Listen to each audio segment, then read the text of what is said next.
and welcome to my channel. If you've hung out with me before, welcome back. If this is your first time here, my name is Avon Van Hassel. I write fairy tale retellings and historical fantasy. The first 3 books of my series, The Beanseller Saga, is available on Amazon for Kindle and paperback. And I also have a blog where I talk about the Georgian period, as well as historical gossip and a bunch of tips and tricks for things to try in your writing if you are also a historical writer or if you just like that sort of thing. Today is going to be a little bit different. Obviously, I'm in a new setting, so welcome not only to my channel, but to my house and my kitchen. I'm also going to be doing this sort of duet style with my former self, and we will go into a little bit about that later. There's a reason why I'm sort of time traveling a little bit in this one. I also wanted to have a little announcement regarding the books that are on Amazon. I just finished my very first draft, first pass of book 4, so even though we're nowhere near ready for her to come out, she is coming. So it's been a long wait, I know, but it's happening. Right, so today we are talking about coffee in the Georgian period. So we're talking about coffee houses, a little bit about how the attitudes toward coffee and tea were different, and also coffee and alcohol were different. And it sort of has evolved into something a little bit different, but also something really recognizable in terms of sort of the cultural differences between cafes and bars and tea houses and that sort of thing. And it's also a recipe, so I'm going to be showing you how to make Georgian style coffee. Now that's the Georgian era, not Georgia the country. So, straight into it then. So from the very beginning, coffee was sort of pitched as sort of its own thing. Tea was mostly drunk at home or in other people's houses. There were tea houses, but much like today, tea houses were sort of like calm, quiet socializing for almost like a bit of pampering, right? And then of course we all know about ale houses and inns and all that sort of things that were rowdy, and you could get up to all kinds of things at an ale house. There was brawling and there was prostitution a lot of times, there were highwaymen, etc., all of that. But then we had the coffee house, which from the very start was a completely different thing, and it was marketed that way on purpose. It was sort of branded as the anti-alcohol. It was the drink of the intellectual elite. It was considered stimulating rather than stupefying. It was enlightening more than degrading, I guess, because, you know, alcohol was associated with degeneracy and criminality, and, you know, people would spend all of their money on alcohol and they wouldn't have anything left for the family and the house and whatever. So from the very beginning, coffee was like not that. This was also the era of the Enlightenment, where people were, you know, we were talking about capability Brown and all of that, and people were starting to question everything that had been established before. This was part of that as well. So because it is caffeinated and more caffeinated than coffee, it was more given to sort of intellectual discussion rather than emotional outbursts. So these coffee houses were also occasionally referred to as penny universities because coffee only cost a penny, and you could come in, pay your penny at the door, and then you had access to any conversations that were going on between anybody. So you would have these like coffee societies that had people from the upper classes, they would have politicians, they would have the middling sort, which is like the middle class. Some of them even had highwaymen. At one point, there's one highwayman who was in one of these clubs, and he stopped coming because he was caught and he was hanged. So you get all sorts in these groups, and people would exchange ideas from their different perspectives. And so that was considered very healthful for society as well.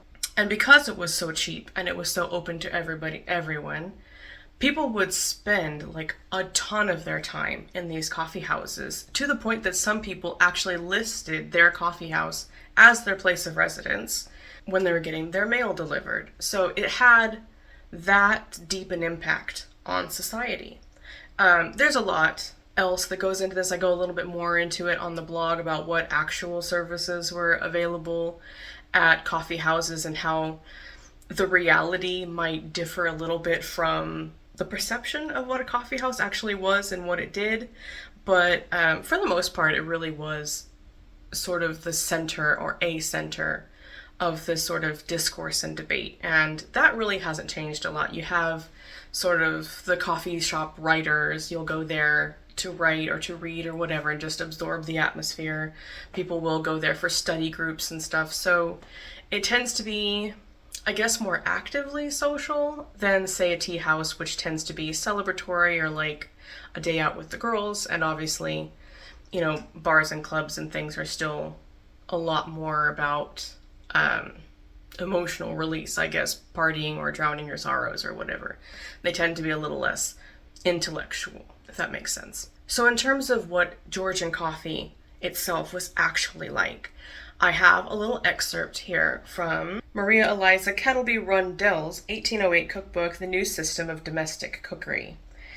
And I'm going to read you the recipe, and then I'm going to show you how to do it. So she says, put 2 ounces of fresh ground coffee of the best quality into a coffee pot and pour 8 coffee cups of boiling water on it. Let it boil 6 minutes, pour out a cupful 2 or 3 times, and return it again. Then put in 2 or 3 isinglass chips into it and pour 1 large spoonful of boiling water on it. Boil it 5 minutes more and set the pot by the fire to keep it hot for 10 minutes, and you will have coffee of a beautiful clearness.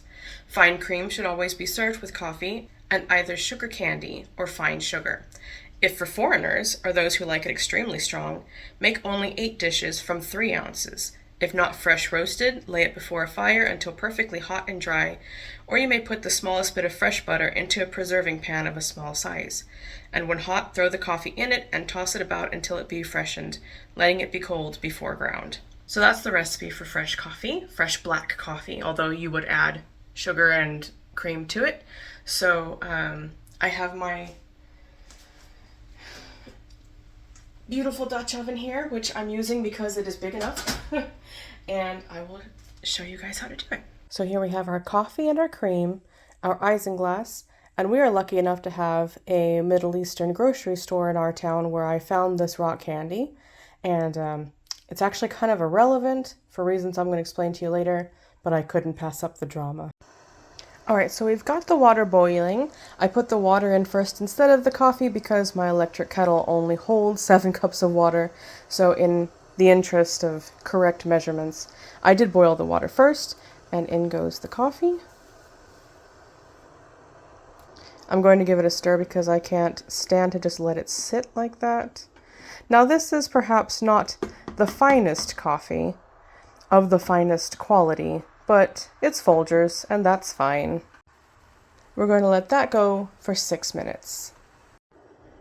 So it's been 6 minutes, and now she says pour out a cupful 2 or 3 times and replace it again. So I assume she means replace with 2 or 3 cups of clear water.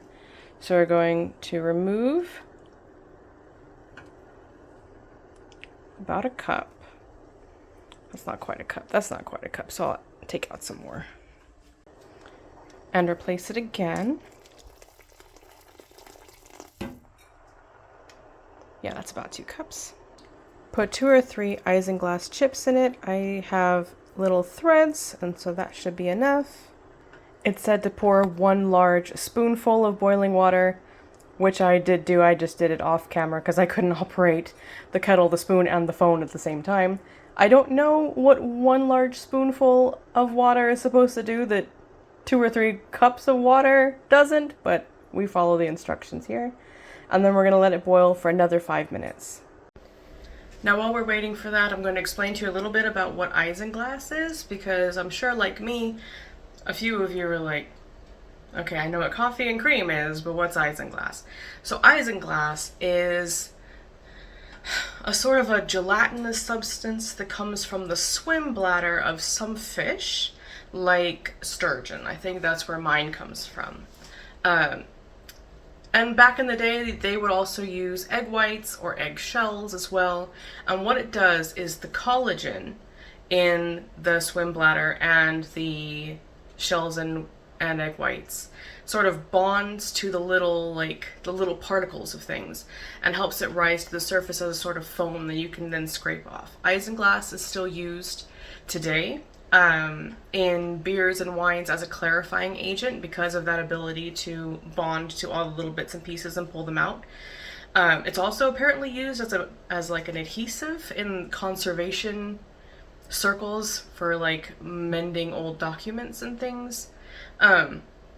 It doesn't smell. Mine comes from a sturgeon, I think, but it doesn't smell like anything. It doesn't have any smell at all, and it doesn't affect the flavor of the coffee at all. It just has this bonding effect. I don't know if there is a vegan alternative. All the ones I've seen are either the fish or the eggs. I wonder if like a fruit pectin or like a carrageenan or something would have a similar effect without just making it gelatinous, which is what I was worried about. I was worried that there was going to be a thickness here, but there isn't. So yeah, that's what isinglass is. And because I'm not very good at just like eyeballing mass or volume or distance or anything like that, the website I got mine from was like $2 an ounce or $2 a gram, something like that. And I was like, okay, well, I'll get a couple extra just in case I mess up. You know, I want a few extra little bits in case I mess it up the first time. I need 3 threads, like individual threads, like saffron. I think I have 2 other bags somewhere. I think I gifted one to my friend Kaj because they're an artist, and I have plenty. I'm not worried about running out. Some people think the presence of the isinglass and its clarifying qualities actually gives the coffee a better mouthfeel that's smoother and more delicate than just making a regular cup of coffee. So some people apparently using the isinglass method don't even use cream and sugar because it's enough on its own. Okay, so that's our 5 minutes over, so I'm just going to turn off the heat. And I'm going to remove the Dutch oven to another burner on very low for 10 minutes to let it just sit and settle. So now you'll see, now that I've moved it over, that thick light brown foam we had before is all but gone. I haven't skimmed it yet. I think this is just the isinglass picking everything up and sinking to the bottom with it with the rest of the grounds. So we're going to let it sit here for 10 minutes. So it's been 10 minutes, and I still have not skimmed this at all. This just happened on its own. So I know it says to skim it. Well, she doesn't say to skim it, but a lot of people say to skim it afterwards, but you really don't need to. You really do have the clearest, most beautiful coffee. And I think the reason why isinglass was popular then was because this was in the days before they invented the coffee filter. And so this is how you would filter your coffee. So now I'm going to send you over to my special guest, I guess, who is just me from 3 years ago. So what happened was I actually made this video back in 2022 when I was house sitting for a friend of mine, cat sitting, while they were at Comic-Con or WonderCon, one of those anyway. And they have this beautiful teal and white aesthetic kitchen in Los Angeles, and they have the painted cupboards and a gas range and marble countertops, and I had a lot of fun and it was lovely, but I did not like how the video came out, and then a lot of stuff happened in 2023 that I've gotten into a lot. I don't need to rehash all of that. So in the end I just decided to more or less scrap this video, but there was something that happened in the second half of it that I just couldn't let go. It was, to me, a once-in-a-lifetime opportunity, and I enjoyed the absolute hell out of it. So I include that for you now. In lieu of the taste test of the coffee we made today, I'm going to do a taste test and an antiques test of the coffee I made in 2022. So everybody give a warm welcome to Avon from 2022. Okay, it's several hours later. It is almost noon. I think I finished filming the first part at like 6:40 this morning, something like that. So now it's noon, and this is very cold. Well, not cold, but certainly room temperature. I did strain out the grounds, so this is more or less coffee. Of course, anyone familiar with brewing coffee from grounds knows that there's going to be some residue on the bottom. But for the most part, it's just regular coffee now. And I have here some cane sugar and some whole milk. Now, traditionally, you would use heavy cream and you would use Lisbon sugar. And what Lisbon sugar is it's a method of,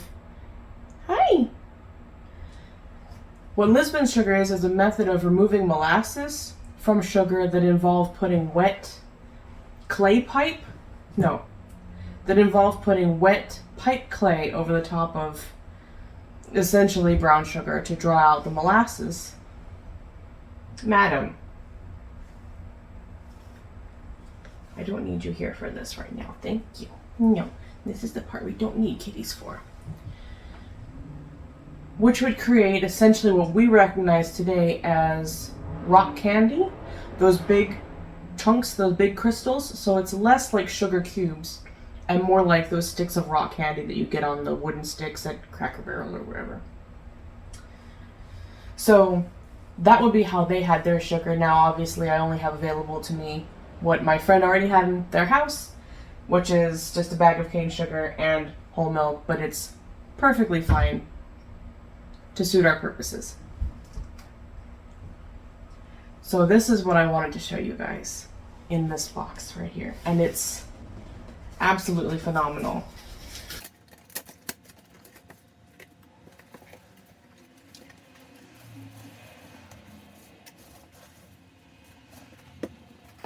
I still get so nervous just touching it, honestly.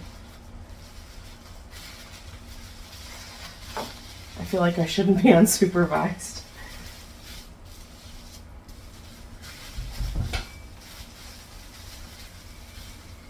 MaiTai. This is really the time when I don't need you up here, darling.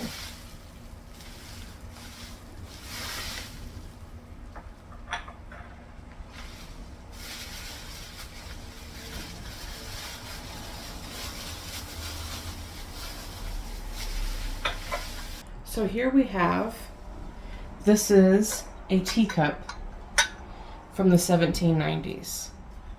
Look at how exquisite that is. Look at the detailing inside. If you look, you can see the individual brush strokes.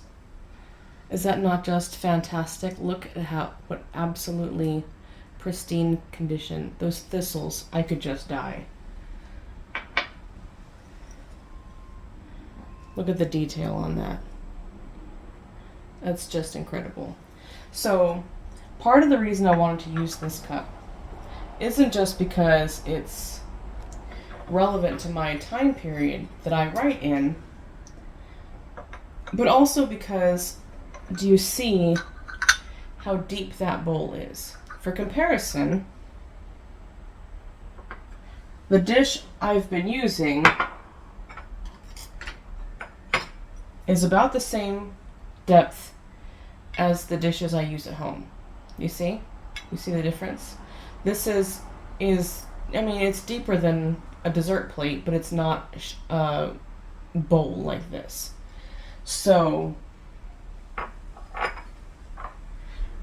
and the reason I wanted to use a deep bowl is because back in the day, it was quite common for them to take their coffee, usually not so much tea, and pour it into the bowl to help it cool off. Now I know a lot of people will say, oh, my grandfather used to do that, or oh, my great-grandparent, whatever, used to do that. They used to drink out of the saucer. Why is that? Well, we have a lot of habits that hold over from previous eras, and this is one of those. From the best that I can understand. My grandmother used to say it was a Dutch thing, but I think it's actually just an old-fashioned thing. The saucer was there to help the tea cool down, or the coffee to cool down. Now this is a teacup. This is not a coffee cup, but I was given permission to use it, so I'm going to use it. So this is why I had to have room temperature coffee, because my friend is very worried about something called crazing, which is when the temperature differential, when you have cold porcelain and boiling water, it can sometimes cause the glaze on the inside of porcelain to crack. And that's why you see those little hairline cracks in the bottom of your, if you have teacups. Sometimes it looks kind of like the cracks on like old oil paintings. That's what that is it's the glaze cracking because of the temperature change. Bacteria can get in those cracks and it can shorten the lifespan of your cups. MaiTai. So I'm going to be using the most gentle methods possible. I also am going to be stirring with a chopstick because we don't want metal scratches or, God forbid, cracks or chips. So we're going to be very, very gentle because this is a proper antique. So I'm going to demonstrate the method to you now. All right, so we're going to take our coffee, which has been clarified with the clarification agent.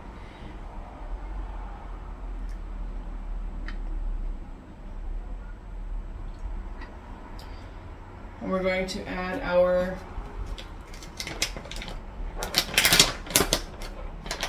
Lisbon sugar. And yes, I'm going to be eyeballing it because I don't want to leave this cup unattended long enough to go get a spoon. MaiTai, no. No, down.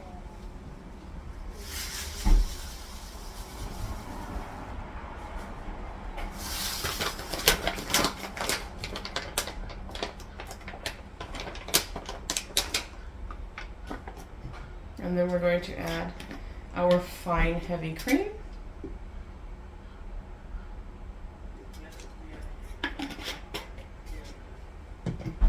And stir with our very period accurate bamboo chopstick. And I did check, there is no painting in the bottom of this cup.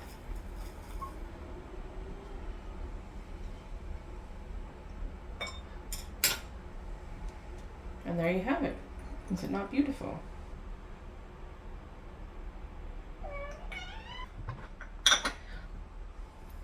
Baby, why are you doing this to me while I'm trying to film? There's cat chaos happening all around me right now while I'm trying to film with very old porcelain. Baby. So we will pour the coffee into the china. And we do have historical accounts of people doing this. We even have paintings. The article that I was reading on georgianera.wordpress has a painting of a lady pouring coffee into her dish, and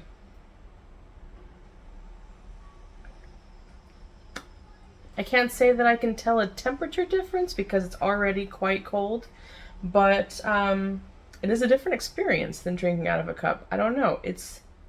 There is something charming about a dish of coffee. Is that why you guys like lapping cream up out of saucers? Is that what that is? The other thing that I wanted to test was that the recipe mentioned that the isinglass would give the coffee a pleasing clarity. I don't know if you saw when I was pouring the coffee into the teacup, but it was pretty clear. But just to test it for sure, I have a clear glass, and we're going to pour some coffee into the clear glass and hold it up to the light and see how it does. It does look pretty clear, I have to say.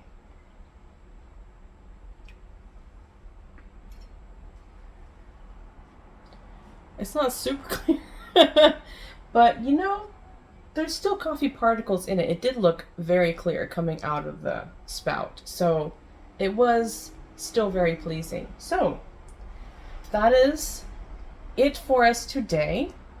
I am going to enjoy all of this coffee with a fresh mochi nut. Shout out to Mochi Nuts K-Town. But I do recommend this coffee with a nice little treat. It doesn't taste super different than your regular coffee, but it does please me to know that I made it in a historically accurate way. So sometimes novelty can just be for you, and that's enough to make it special. So I'm gonna go. I hopefully will have this uploaded very soon, and I look forward to seeing you guys after that. Bye. So there you have it. That's how you make Georgian coffee without a filter and with swim bladders.